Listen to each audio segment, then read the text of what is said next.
எல்லாரும் 50,000 கம்மியா யாருமே கொடுக்கல. எல்லா நடிகர்களும்.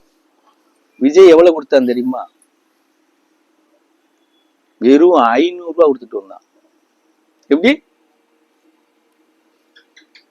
அவன் உங்களுக்கு மாற்றம் கொண்டு வருவானாக்கும்.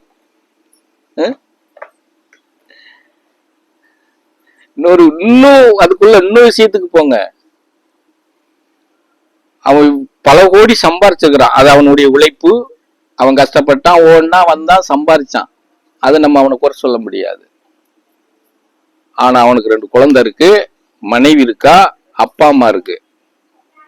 அவன் சம்பாரிச்ச காசுல சொத்து வாங்கினதோ, ஃபேக்டரி உருவாக்குனதோ எதுவுமே பொண்டாட்டி பேர்ல கிடையாது, புள்ள பேர்ல கிடையாது. தெரியுமா? உலகளை நினைச்சுக்கிட்டு கிரிஷா பேர்ல வச்சிருக்கான் போறான். எப்படி உங்களை காப்பாத்துவான், உங்களை நிலைநிறுத்துவான்னு நீங்க எல்லாம் நினைக்கிறீங்கன்னு எனக்கு ஒண்ணும் புரியல. அதுதான் அந்த ஒரு விஷயம். நம்ம ஒண்ணு தெரிஞ்சுக்கோங்க தாயிகா, ஓட்டுங்கிறது சாதாரண விஷயம் கிடையாது. அது நம்ம தன்மானத்துக்கு அடங்கின விஷயம். அதை நம்ம எல்லாத்துக்கும் தாரை பார்த்து கொடுத்துருவோம் அப்படிங்கறதெல்லாம், அது அதனுடைய மதிப்பு தெரியாம இருக்கிறீங்களா இல்ல என்னன்னு எனக்கு ஒண்ணும் புரியல.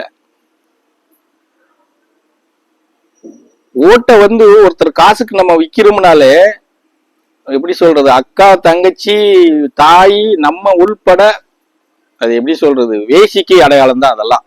அது ஆம்பளையா இருந்தாலும் சரி, பொம்பளையா இருந்தாலும் சரி. தன்மானத்தை இழந்துடுறீங்க அந்த இடத்துல.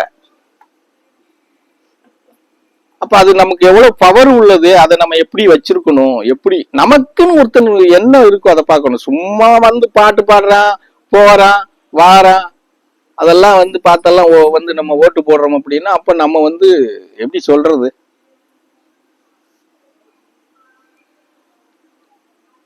நான் கூட சொல்றேன், அண்ணா டிஎம்கேக்கு டிஎம்கே பரவாயில்ல,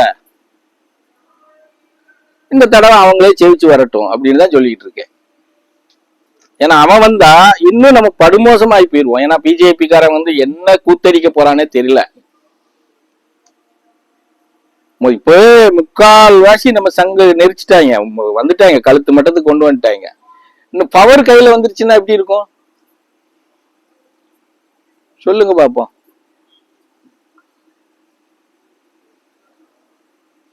அதெல்லாம் தெரியாம நம்ம இருக்கிறோம். நீங்க எல்லாம் எப்படி டிவி பாக்குறீங்க, என்னவோ பேசுறீங்க, கதை பேசுறீங்க, செய்யறீங்க.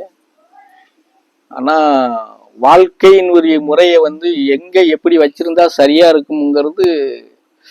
அப்போ இது போலதானே உங்க குடும்பத்தினுடைய சூழ்நிலையும் நீங்க கவனிப்பீங்க. புரிஞ்சத நான் சொல்றது. நாம இதுதான் சாம்பிள், இதுதான் நம்ம அங்க என்ன கவனம் வச்சு பண்றோமோ. இன்னும் சொல்ல போனா நம்ம குடும்பத்துக்குள்ள எந்த மாதிரி பயணத்துல இருக்கோமோ அதுதான் அங்கேயும் வரும், அதுவும் அங்கே அதுதான் வரும். அப்ப எப்படி நம்ம ஏன்னா நாளுக்கு நாள், நான் ஏற்கனவே சொன்னேன், 30 வருஷம் சொன்னேன், இப்ப ஒப்பனா சொல்லிட்டேன், இன்னும் ஒரு 5 வருஷம் அடுத்த பீரியடு பிஜேபி வந்துருச்சுன்னா நீங்க எல்லாம் சொல்லி முடிஞ்சீங்க. இந்தியாவில் முடிஞ்சீங்க, அவ்வளவுதான். ஆமா, சோத்துக்கு அப்புறம் நம்ம அலையணும், சோத்துக்கே அலையணும். இன்னைக்கு எப்படி வட மாநிலத்துக்காரங்க அலையிறாங்களோ அந்த நிலையை தமிழ்நாட்டில் கொண்டு வர்றதுக்கு அவங்க திட்டம் போட்டு இறங்கி வேலை பார்த்துட்டு இருக்காங்க. தெரிஞ்சுக்கோங்க. வட மாநிலத்துல எந்த ஸ்டேட்ல போனாலும் சரி, 100க்கு 20 பேர் தான் படிச்சவன் இருக்கிறான், 80 பேர் படியாதவனா இருக்கிறான். படிக்க உடல. நீங்க மாத்திரம் சுகமா இருக்கிறீங்கன்னா விடுவானா அவங்கள?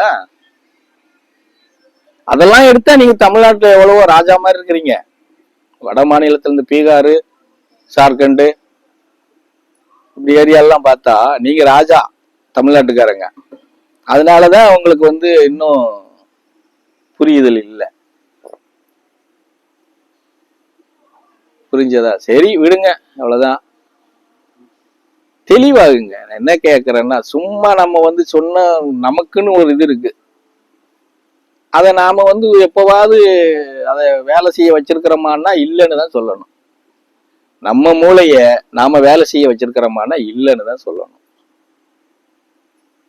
ஆமா, நிறைய விஷயங்கள்ல, சொந்த விஷயமா இருக்கட்டும், குடும்ப விஷயமா இருக்கட்டும், நம்ம 10 காசு சம்பாதிக்கிற விஷயமா இருக்கட்டும், 4 பேரோட பழகுற விஷயமா இருக்கட்டும், இப்படி எல்லாமே தவறான கண்ணோட்டம் தான். தவறான கண்ணோட்டம்னு சொல்றதை விட தவறான அணுகுமுறையும் செயல்பாடும் தான். சரியான நமக்கு கொடுத்திருக்கிற, இறைவன் கொடுத்திருக்கிற அந்த மூளைக்கு தகுந்தது மாதிரி நாம செலவினம் பண்றோமானா இல்ல, எதவா இருந்தாலும். ஆமா, சரி, ஓட்டு போடுறது அது உங்க உரிமை, யாருக்கு வேணாலும் போட்டு, நான் அவன் விஷயமா சொன்ன மாதிரி ஓட்டை அவங்களுக்கு போடுங்க, என்னைய கொண்டு போய் சுடுகாட்டுல ஓடுங்கிற மாதிரி ஓட்டை அவனுக்கு போட்டு நீங்க எல்லாம் போய் சுடுகாட்டுல போய் சாகுங்க, அவ்வளவுதான். வேற என்ன சொல்ல முடியும்? இன்னொரு விஷயமும் நீங்க புரிஞ்சுக்கிறணும். விஜய் அப்படியே போட்டா அவன் ஜெயிச்சு வரக்கூடிய இடத்துல இருந்தா கூட ஜெயிச்சு வர்ற மாதிரி இருக்கு, நாங்க போட்டோம்னு சொல்லலாம். எப்படி ஜெயிச்சு வருவான்னு போட்டீங்கன்னு தெரியல.